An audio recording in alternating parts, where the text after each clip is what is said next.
Today's video is sponsored by Raycon. Co-founded by Ray J, Raycon is disrupting the electronics industry by making great sound for everyone. Their wireless earbuds start at half the price of other premium audio brands and sound just as awesome as any other top products on the market. From Snoop Dogg to Melissa Etheridge, Raycon earbuds have become the obsession of countless celebrities, and it's easy to see why. They give you 6 hours of playtime, seamless Bluetooth pairing, more bass, and a more compact design for a comfortable, noise-isolating fit.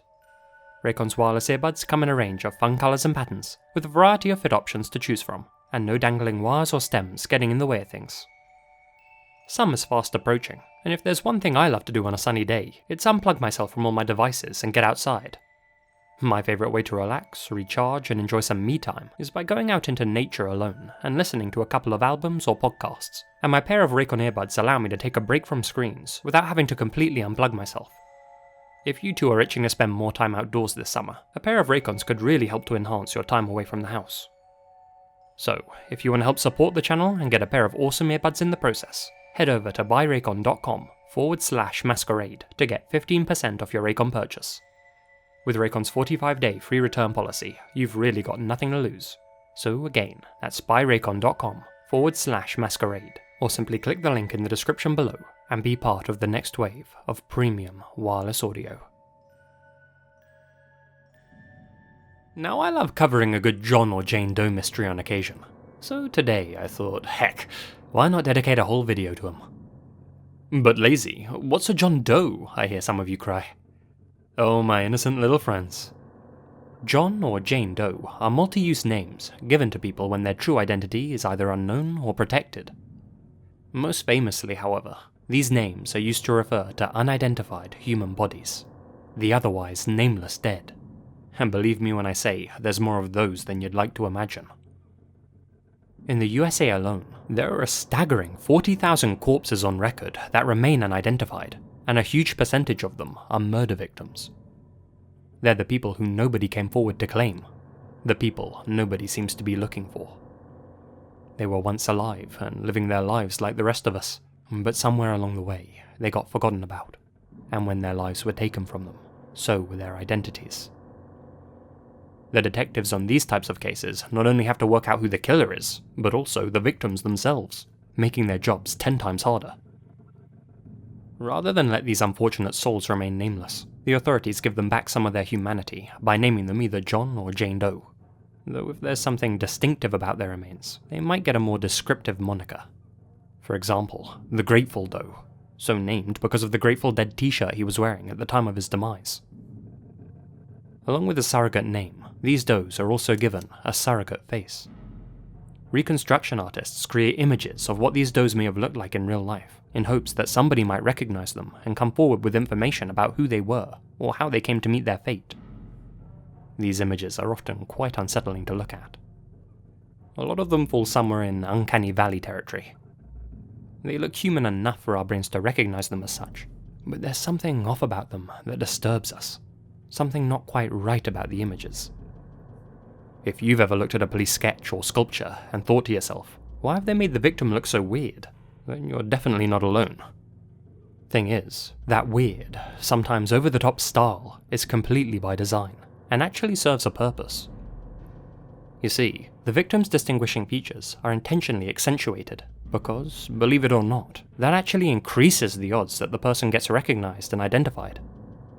Exaggerated composites are more likely to grab people's attention, stay in people's minds, and get talked about, and spark memories about how someone might have seen that person. When they're made to look too realistic, they tend to fall into that generic, that could be anybody category. But when they look more like caricatures, they may just ring a few bells, and somebody might think, actually yeah, I did see a girl with a crooked neck around that sort of time. With all that in mind, let's take a look at a few of those composites right now, and examine some Doe cases where either the victim, the perp, or both still remain unidentified. Who knows, maybe you could help ID them.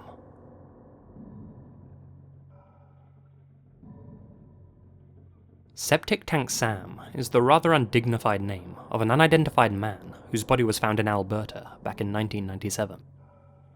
As his unflattering moniker suggests, Sam was found at the bottom of a septic tank on an abandoned farmhouse, 13 kilometers west of Tofield. Though we still don't know who Sam was in life, we do know a lot about his grisly death. An autopsy revealed that just before being thrown in the septic tank, Sam had been tied up, beaten, repeatedly burned with a blowtorch, and had his manhood cut off with a pair of shears. A statement if ever there was one. He was then shot in the head and chest, before being wrapped in bedsheets and dumped in the half-filled tank. The way Sam was dispatched of has all the telltale signs of a revenge hit, with investigators describing his slaying as one of the most vindictive and sadistic crimes that they had ever encountered. Obviously, this leads to three main questions that we still don't know the answer to. Who was Septic Tank Sam? Who had he wronged, and how did he wrong them? Whoever did this to him must have really hated the guy, and when you hear about how Sam was slain, and imagine the scene in your mind, it's hard to believe that there was only one killer. Whoever they were, they decided to pour limestone into the septic tank after dropping Sam inside, probably to try and expedite his decomposition. In reality, when the limestone mixed with the water inside the tank, Sam's body actually began to dry out and become relatively well preserved. Even so, he'd been so thoroughly beaten that identifying him became an almost impossible task.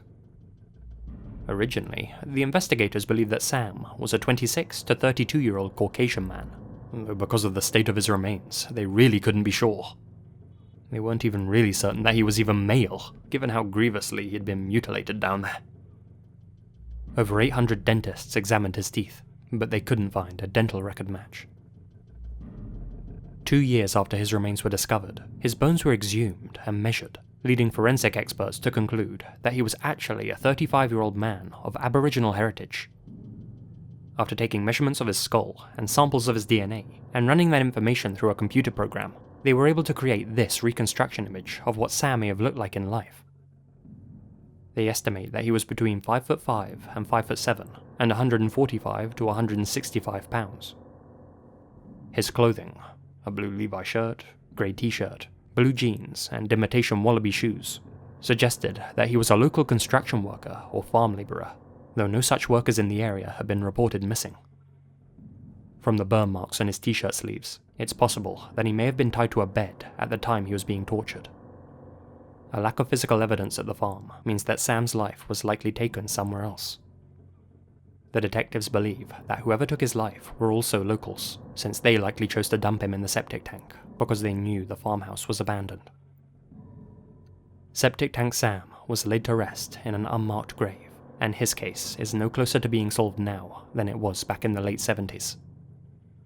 Though we don't know exactly why Sam was slain, or even where, we know enough to picture what his final moments on this earth must have been like, and it's absolutely terrifying to think about. But what do you think? Was Sam an innocent victim, or was this a case of vigilante justice? Even if that is the case, did this extreme punishment fit the crime? Let me know your theories down below.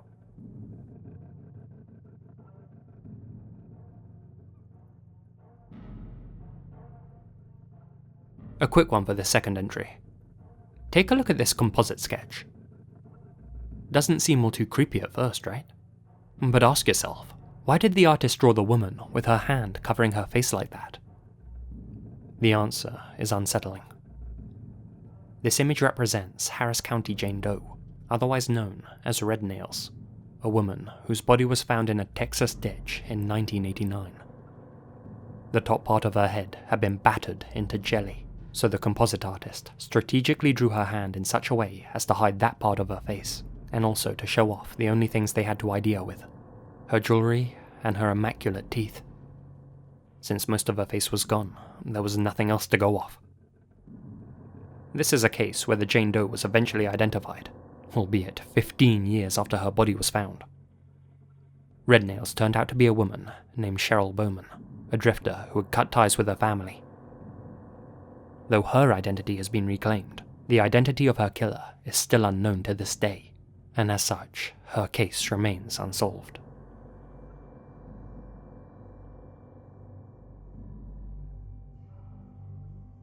The year was 1976.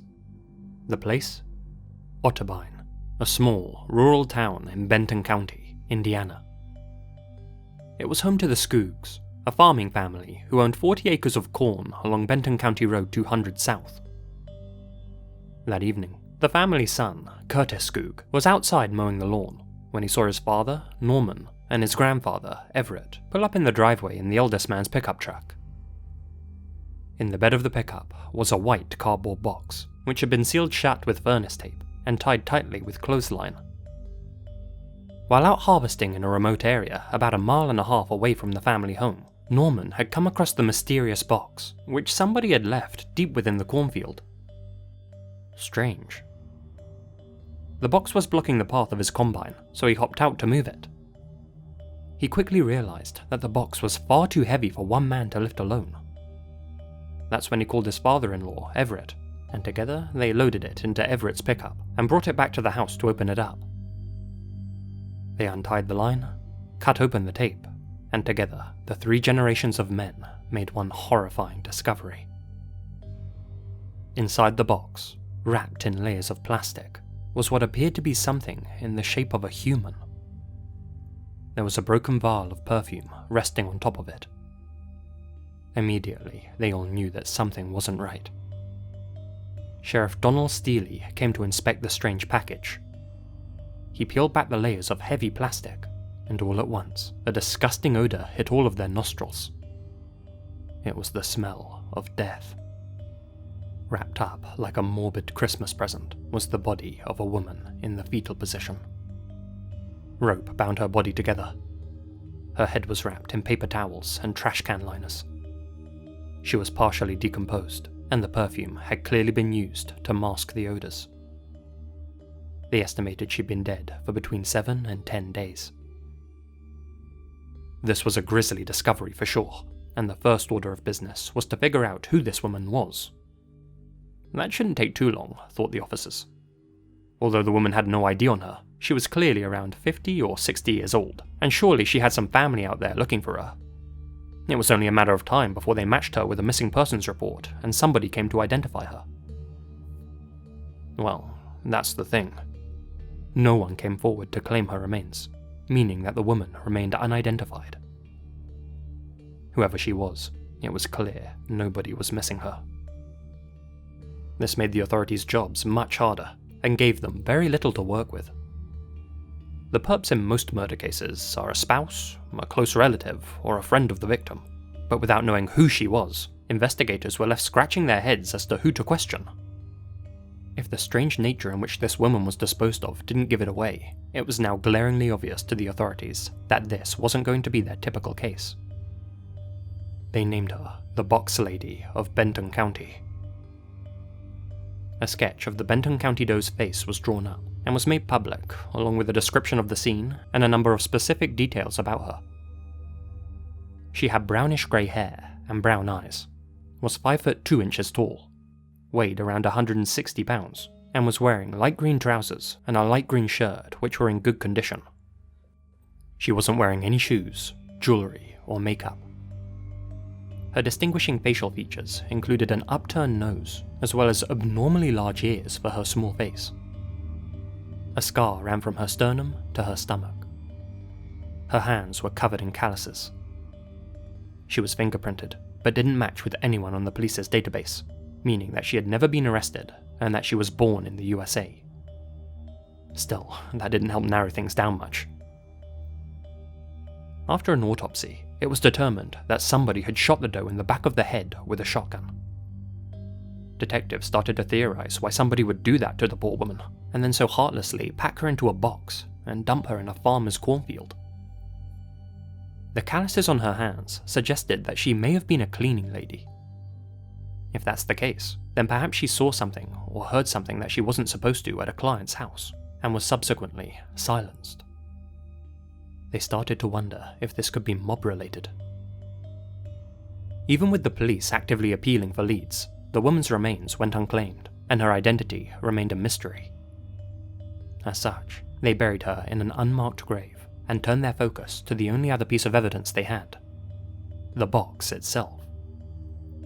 They came to the conclusion that the box had been manufactured in Chicago, and believed that's where the woman must have been from.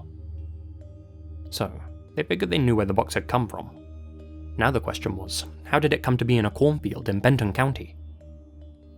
The spot where the box was discovered was far away from any roads, and there was no evidence of broken corn stems leading up to its location, suggesting that nobody had dragged it into the field.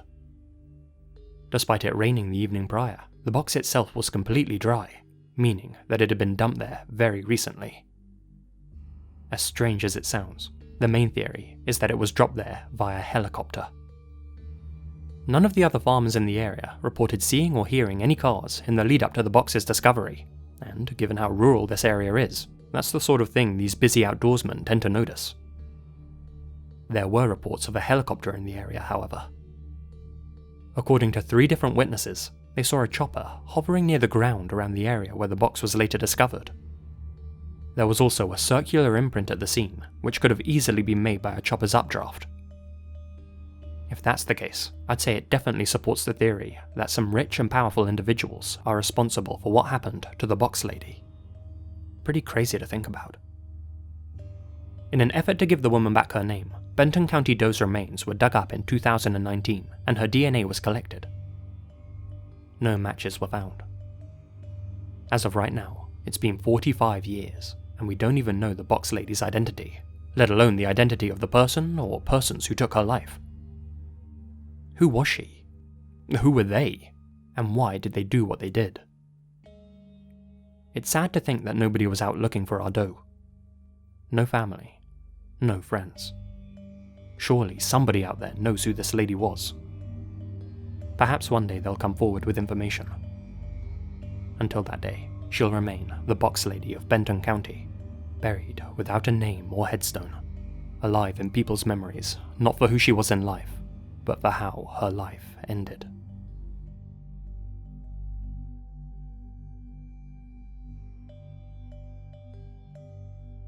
This is one of several reconstructions of Cheonan Jane Doe, an unidentified murder victim from South Korea. On January 10th, 2006, 7 pieces of a dismembered body were found in a garbage can in Cheonan City. The arms and the entire torso of the victim were missing. Thumb marks on her neck indicated that somebody had squeezed the life out of her. The remains were fresh. Jane Doe's life had been taken no more than 2 days prior, and she had been dumped in the trash in the early hours of that morning. Whoever had butchered her had done so with surgical precision, cutting neatly along all of the joints, suggesting that the perp had a background in medicine. Detectives were of course eager to figure out who this woman was. Although her arms were missing, her hands had been left behind by whoever had dumped her, so they ran her fingerprints through the system. No matches. That was odd. Every adult in South Korea is required to have their fingerprints documented. This woman had somehow slipped through the system.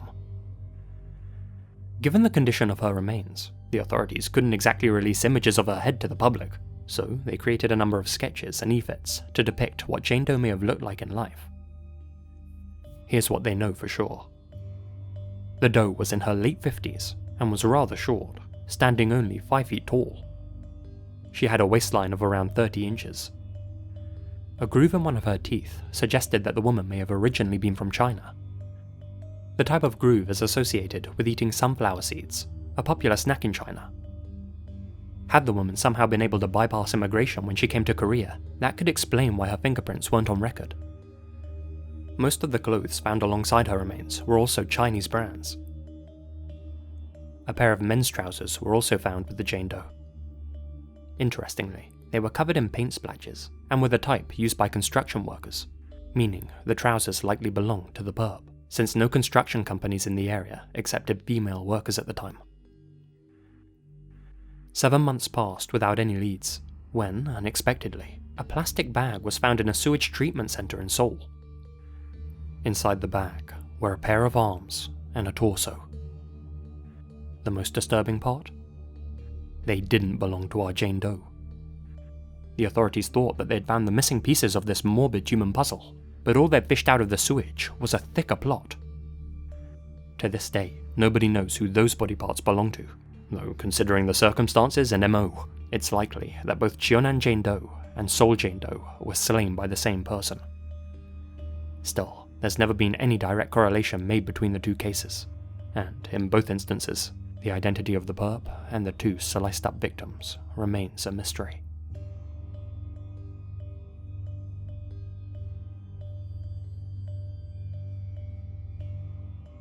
This is the reconstructed face of Bitter Creek Betty, also known as Rose Doe, due to the distinctive rose tattoo on her chest. On March 1st, 1992, a truck driver in Sweetwater, Wyoming, came across what he thought were 2 trash bags at the bottom of an embankment on the side of the road. As he examined them from a distance, he realized what he was actually looking at. The body of a woman, face down in the snow, completely clothless. He quickly radioed in his discovery. Although she'd been dead for between 1 and 5 months before being found, all the snow meant that Bitter Creek Betty had stayed well preserved. In fact, she was so thoroughly frozen that it took a full 24 hours for her remains to thaw out, after which the coroners made some gruesome discoveries. They determined that the unknown woman had likely been killed with an ice pick, which had been thrust up into her left nostril. Other signs of physical trauma were also present around her neck and face.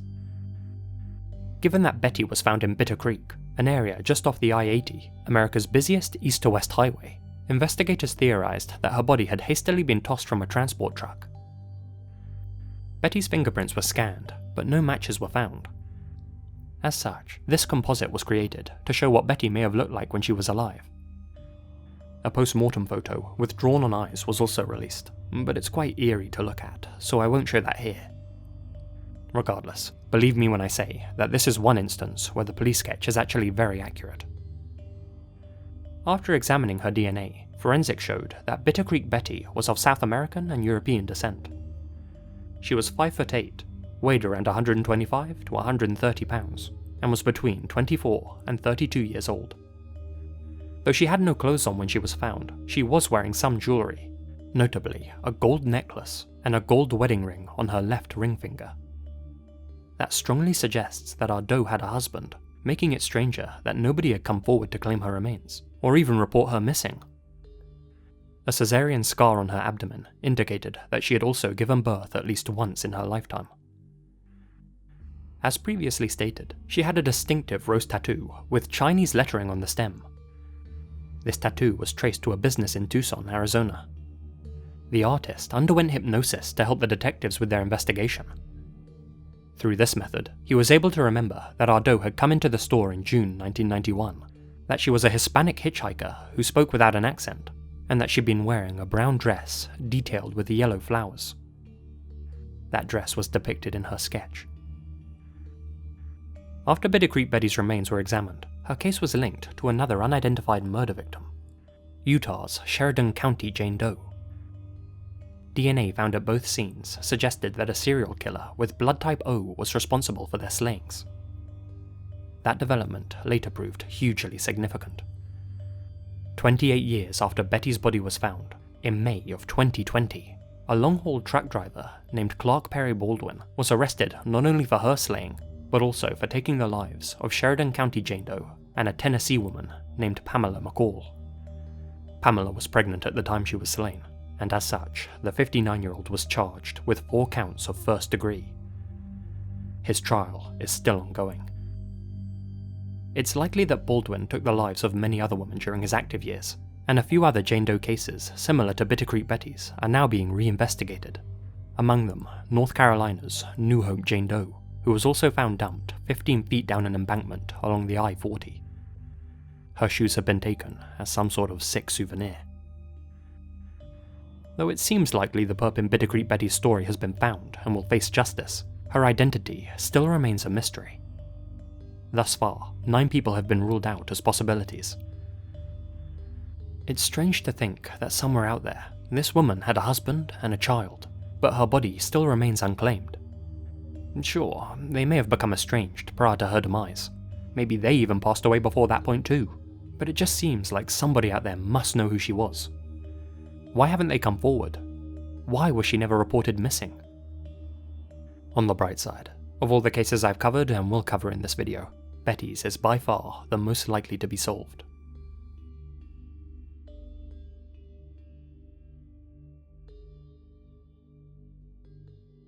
More than a quarter of a century has passed since Windy Point Jane Doe's body was found in Colorado, and all these years later, her true name still remains unknown.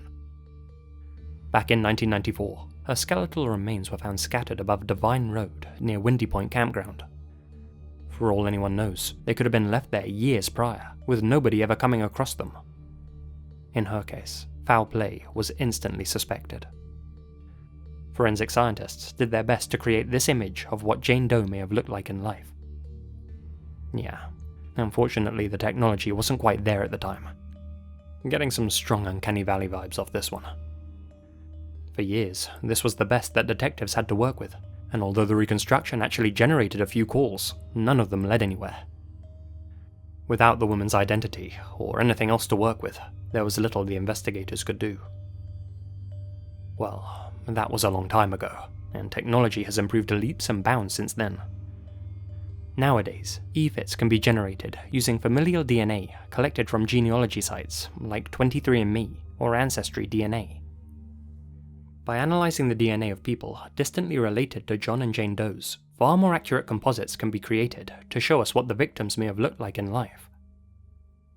In May of 2019, such an EFIT was created for Windy Point Jane Doe using only the DNA collected from her bones. As you can see, the updated EFIT is quite different from the original. With these new advancements, forensic experts were also able to conclude that she was between 35 and 45 years old when she died, that she was 5 foot 4 inches tall, and that she was Caucasian with auburn-coloured hair. Though this new image is yet to help authorities uncover Windy Point's true identity, I've included this one to show just how much better these reconstructions are getting, how technology is helping to give new life to the long dead, and how even when we can't give a Doe back their name, we can at least give them back a face.